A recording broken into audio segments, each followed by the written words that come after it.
Cabby! Cabby! Capital, my dear Watson. Let us return to our humble abode. 221B Baker Street, please, cabby.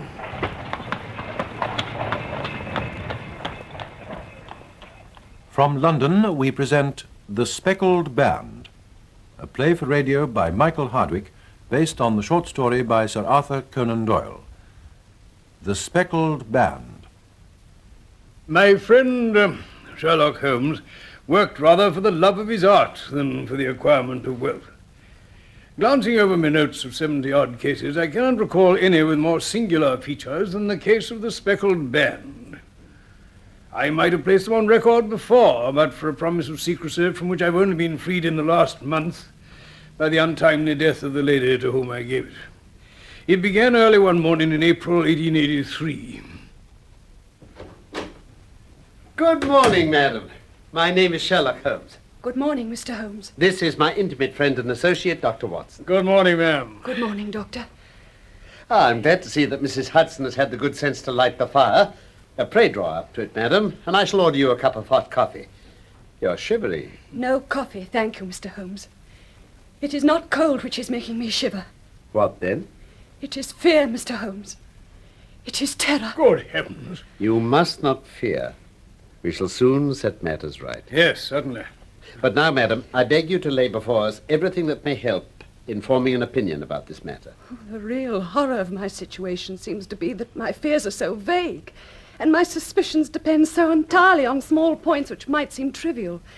You'll probably tell me they are nothing but the fancies of a nervous woman, but I've heard, Mr. Holmes, that you can see deeply into the wickedness of the human heart. I'm all attention, madam. My name is Helen Stoner, and I'm living with my stepfather, Dr. Grimesby-Roylott of Stoke Moran, on the west border of Surrey. One of the oldest Saxon families in England, I believe. And at one time amongst the richest, too. But in the last century, 4 successive heirs wasted the fortune. All that was left was a few acres of ground and the house. The last squire dragged out his existence there, living the horrible life of an aristocratic pauper. But his only son, my stepfather, saw that he must adapt himself to the new conditions and took a medical degree. Then he went out to Calcutta and established a large practice. However, in a fit of anger after his house had been robbed, he beat his butler to death. Gracious heavens. He narrowly escaped a capital sentence. As it was, he suffered a long term of imprisonment and then returned to England a morose and disappointed man. When did Dr. Roylott marry your mother, Miss Turner? While he was in India. My mother was the young widow of Major General Stoner of the Bengal Artillery. My sister Julia and I were twins. We were only 2 years old at the time of my mother's remarriage. I see. Shortly after our return to England, that was about 8 years ago, my mother was killed in a railway accident near Crewe. Oh, tragic misfortune. Dr. Roylott then abandoned his attempts to establish himself in practice in London, and he took us to live with him in the ancestral house at Stoke Moran. About this time, a terrible change came over my stepfather. A change? Yes. Instead of making friends and exchanging visits with our neighbors, he indulged in ferocious quarrels with anyone crossing his path. He became the terror of the village. He's a man of immense strength and absolutely uncontrollable anger. Terrible, terrible. His only friends now are the wandering gypsies. He gives them leave to camp on what's left of the family estate. Oh, and he has his animals. He's a bit of a farmer, then? Nothing like that, I'm afraid. He has a passion for Indian animals. Oh?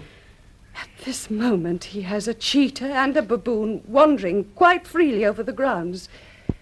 They are feared by the villagers almost as much as their master.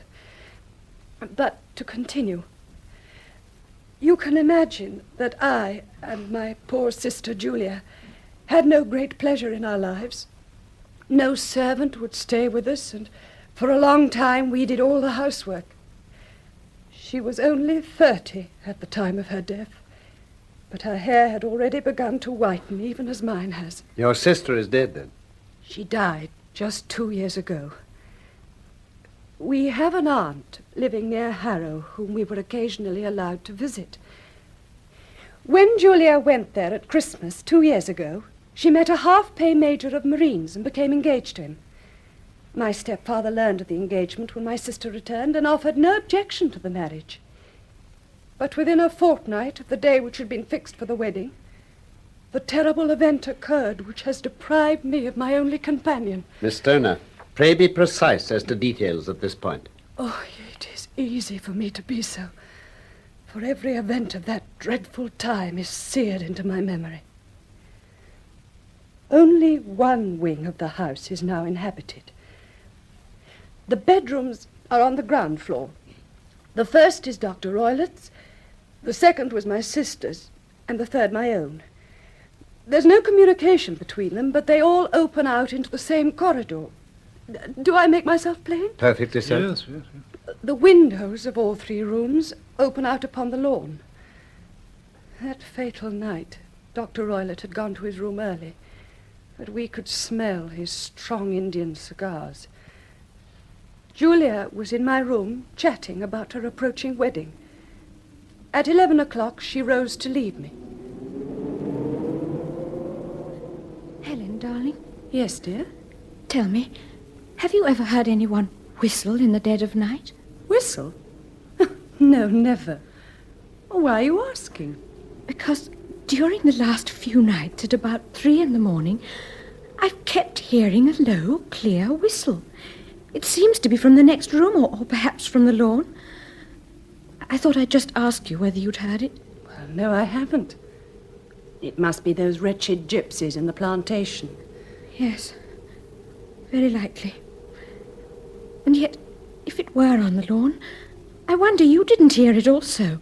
Ah, but I've less on my mind than you, and I sleep more heavily than you do. Well, I don't suppose it matters. Good night, darling. Good night, Julia, dear.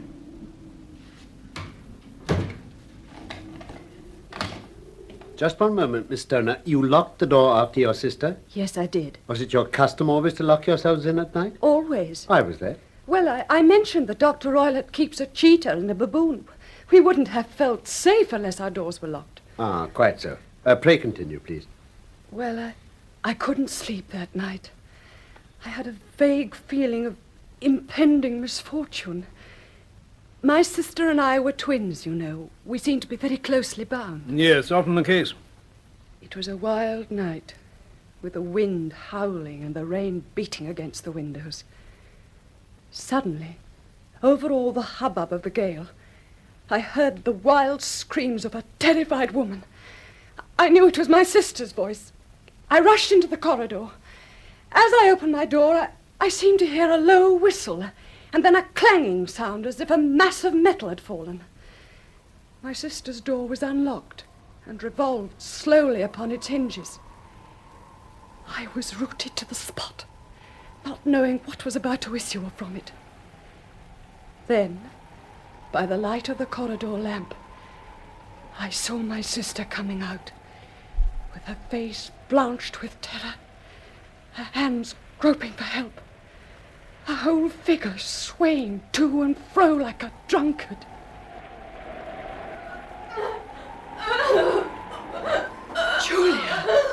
Julia, my darling. What is it? What happened? Helen, Yes, it was the band. the speckled band. The speckled band. Julia, darling. Oh, stepfather,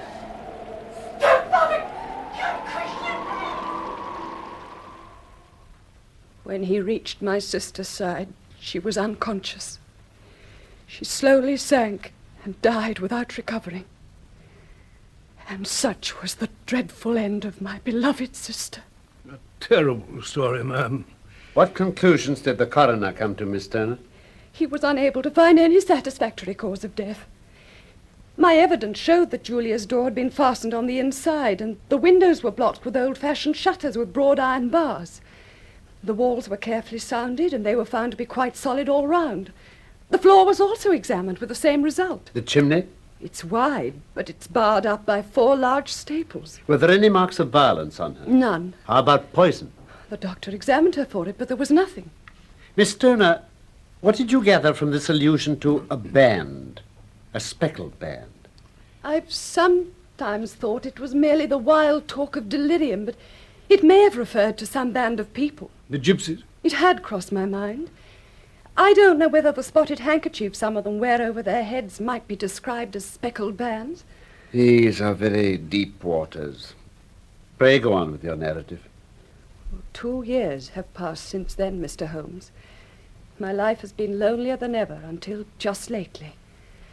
However, a dear friend whom I've known for many years has done me the honor to ask me to marry him. What is your stepfather's view? Oh, he's offered no opposition whatever.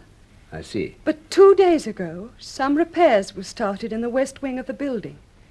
My bedroom wall is affected, so I had to move into the room in which my sister died. I'm sleeping in the very bed in which she slept.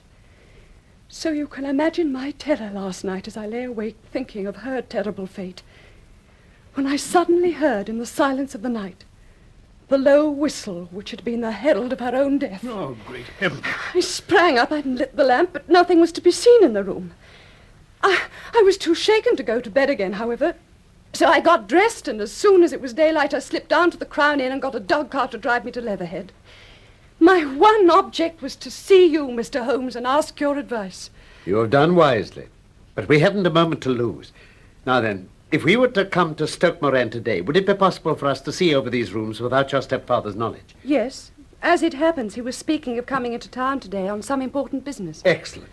What are you going to do yourself, Miss Turner? Now that I'm in town, there are 1 or 2 things that I'd like to do. I shall go back by the 12 o'clock train so as to be there in time for your coming. Then you may expect us early in the afternoon. Won't you wait and have breakfast, though? Oh, yes, do. No, thank you. I must go. But my heart is lightened already, gentlemen. I shall look forward to seeing you again this afternoon. Allow me to see you out, Miss Turner. Thank you, Doctor. Well, Holmes, What do you think of it all, Watson? dark and sinister, that's what I think of it. Dark enough and sinister enough. But, Holmes, if she's correct in saying the floors and walls are sound and the door and window and chimney impassable, then her sister must have been absolutely alone when she met her death. Death in a sealed room, in other words. Out of my way, What you the watch. devil? Which of you is Holmes? My name, sir, but you have the advantage of me. I am Dr. Grimesby-Roylott of Stoke Moran. Indeed, Doctor. Pray take a seat. I will do nothing of the kind. My stepdaughter has been here. I have traced her. What has she been saying to you? It is a little cold for the time of the year. What has she been saying to you? But I've heard that the crocuses promise well. Ha! You think you can put me off, do you? I know you, you scoundrel. I've heard of you before. You are Holmes the meddler. Holmes the busybody. Holmes the Scotland Yard Jack in office.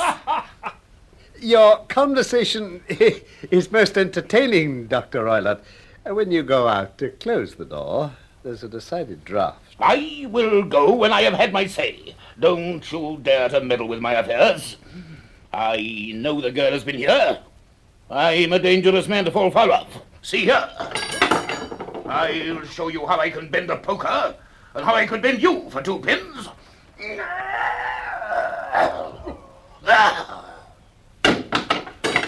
That's what I can do to you. See that you keep yourself out of my grip. Really, coming here, bending up. He seems a very amiable fellow. I'm not quite so bulky myself, but if he'd stayed, I might have shown him that my grip is not much more feeble than his own. Careful, Holmes. There you are, quite straight again. Oh, I say, Holmes. Yes, and fancy his having the insolence to confuse me with the official detective force. However, the incident gives zest to our investigations. Yes, I hope the dear little lady won't suffer from allowing this brute to trace her. Let's hope not. And now, Watson, we shall order breakfast. Afterwards, I shall walk down to Doctor's Commons, where I hope to get some data which may help us in this matter. Oh, Holmes, I wondered if you'd be back for lunch. What have you got there? Some rather interesting notes. I've been examining the will of the deceased wife. What, Roylott's? Yes, The total income at the time of his wife's death was little short of £1,100. Warm villa. Each daughter could claim a third of the income in case of marriage. So if both girls had married, this beauty would have had a mere pittance. I see. And now, Watson, I think we must forego lunch and take a cab to Waterloo. Oh, very well, if you say so. I'd be much obliged if you'd slip your revolver into your pocket. And Elias number 2 is an excellent argument with gentlemen who can twist steel pokers into knots. Mr. Holmes, Dr. Watson, I've been waiting so eagerly for you. Ah, Miss Turner. It's all turned out splendidly. Dr. Roylott has gone to town, and it's unlikely he'll be back before evening. We've had the pleasure of making the doctor's acquaintance. Where? He came to our rooms. He followed me then? So it appears. What will he say when he returns? He'd better be on his guard. He may find there's someone more cunning than himself on his track. But now we must make the best use of our time. Yes, of course. If you'll kindly take us at once to the rooms we are to examine. If you will follow me, then. This is the door, I take it, of the room in which you're now sleeping. Yes, Dr. Roylott's room is on one side of it and your old room on the other. that's so. You're sleeping in here only while alterations are going on, I believe you said. Well, Doesn't seem much needed repairs at that end wall. It's solid enough. I believe it was simply an excuse to move me from my room. Ah, that's suggestive. Now, if I may examine the room itself. Yes, please, come in. After you.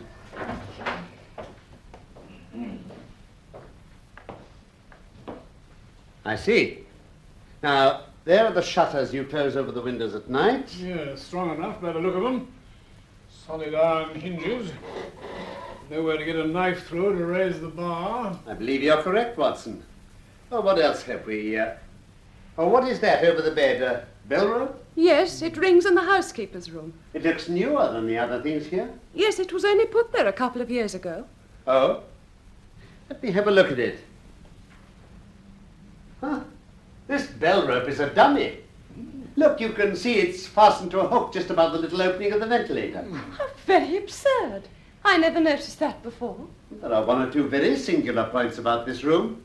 For instance, do you notice that the ventilator connects with the adjoining room? Good heavens. The ventilator was quite a recent addition, too. Done about the same time as the bell rope, I fancy. Yes, there were several little changes carried out about that time. They seem to have been of a most interesting character. A dummy bell rope and a ventilator which doesn't ventilate. With your permission, Miss Turner, we shall now carry our researches into the next apartment, Dr. Roylott's own room. Sparsely furnished, I see. Yes, And a safe. What's in it? my stepfather's business papers. Oh, you've seen inside then. Only once, some years ago. It was full of papers. There isn't a cat in it, for example. Cat in a safe, Holmes? Well, look at this. What's a saucer of milk doing here? We don't keep a cat, but there is a cheetah and a baboon. Well, a cheetah is just a big cat. Yet I dare say a saucer of milk wouldn't go very far in satisfying its wants. Hello. Now, here is something interesting. It looks like a dog leash.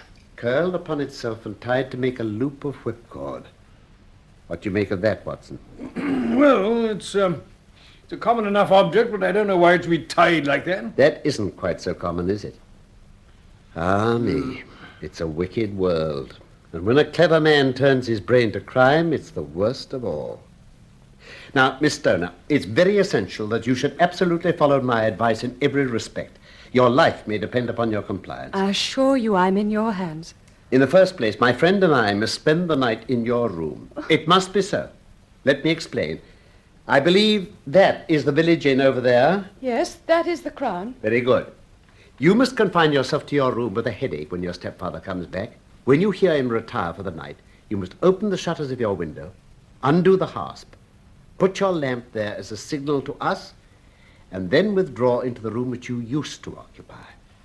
I've no doubt that you could manage there for one night. Oh, yes, easily. The rest you will leave in our hands. But what will you do? We shall come over from the inn and spend the night in the room you've left, and we shall investigate the cause of this noise which has disturbed you. Mr. Holmes, I believe you have already made up your mind. Perhaps I have. Then, for pity's sake, tell me what was the cause of my sister's death. I should prefer to have clearer proof before I speak. And now, Miss Turner, we must leave you. If Dr. Roylott returned and saw us, our journey would be in vain. Watson and I must make our way to the Crown and engage a room commanding a view of this part of Stoke Moran Manor House. Goodbye, Miss Turner. Be brave. Thank you, Mr. Holmes. I have complete faith in you. You know, Watson, I really have some scruples about taking you with me tonight. There's a distinct element of danger. Can I be of assistance? Your presence might be invaluable. Well, then I shall certainly come.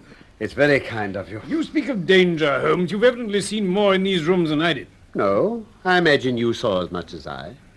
But I fancy I may have deduced a little more. I didn't notice anything remarkable except the bell rope. You saw the ventilator, too. Yes. What harm can there be in that? Well, there is at least a curious coincidence of dates. A ventilator is made, a bell rope is hung, and a lady who sleeps in the bed dies. Did you observe anything peculiar about that bed? No. It was clamped to the floor. What? The lady could not move her bed. It must always be in the same relative position to the ventilator and to the rope. Holmes, now I'm beginning to see we're only just in time to prevent another subtle and horrible crime. When a doctor does go wrong, he is the first of criminals. He has nerve and he has knowledge. We shall have horrors enough before the night is over. Holmes, there's the light from the manor house. Her signal. Come along, then, and keep a sharp lookout for that baboon. Yes, and the cheater. I shall be a good deal happier when we're in that room. Now, Watson, we must get in as quietly as possible and close the shutters without a sound. We must sit without a light. He would see it through the ventilator. He must believe she has gone to bed. Yes, I understand. Do not go to sleep. Your life may depend upon it. Have your pistol ready in case we should need it. I'll sit on the side of the bed and you in the chair. Right. Good. Let's get in then.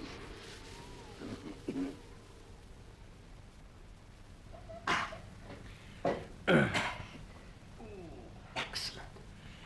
Now, put out the lamp, Watson. Right.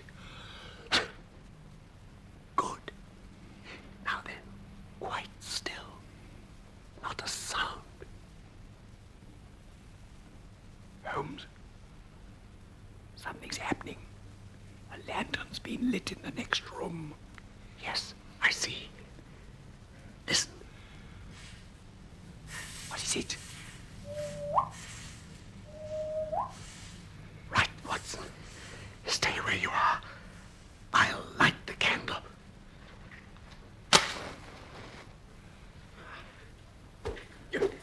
You see it, Watson? You see it? I can't. Ah! It's gone. What is it, Holmes? I can't see. Watson, get your pistol out. Now into Roylott's room, quickly.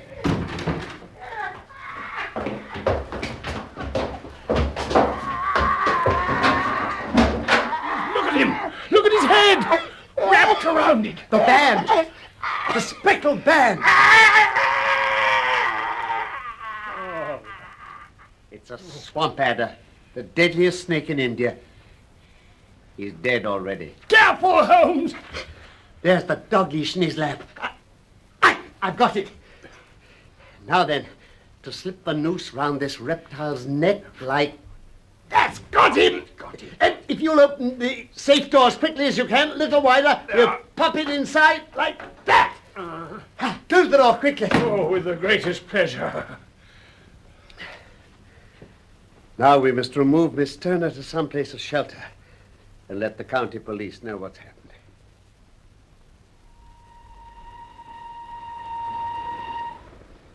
But, Holmes, what made you suspect you would find a snake? When I examined the room, it became clear to me that whatever danger threatened could not come either from the window or the door.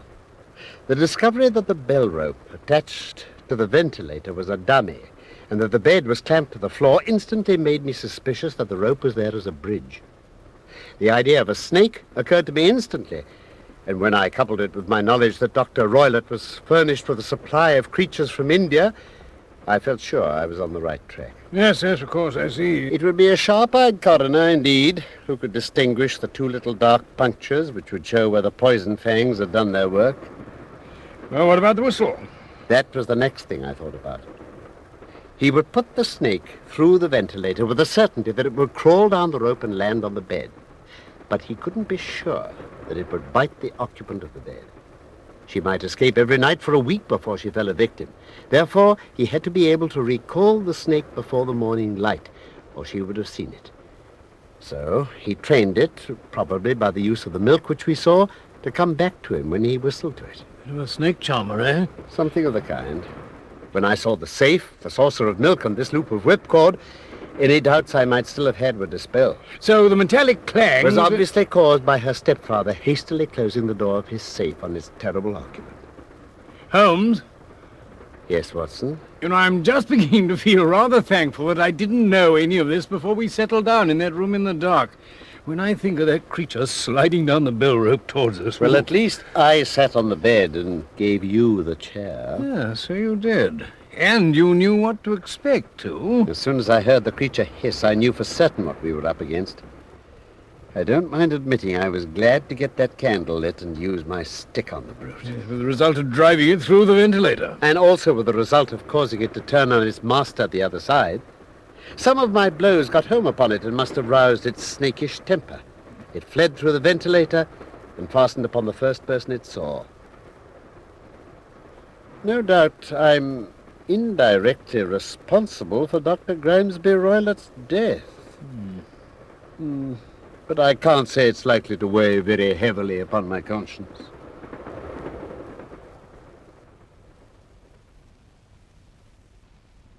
That was The Speckled Band by Michael Hardwick, based on the short story by Sir Arthur Conan Doyle.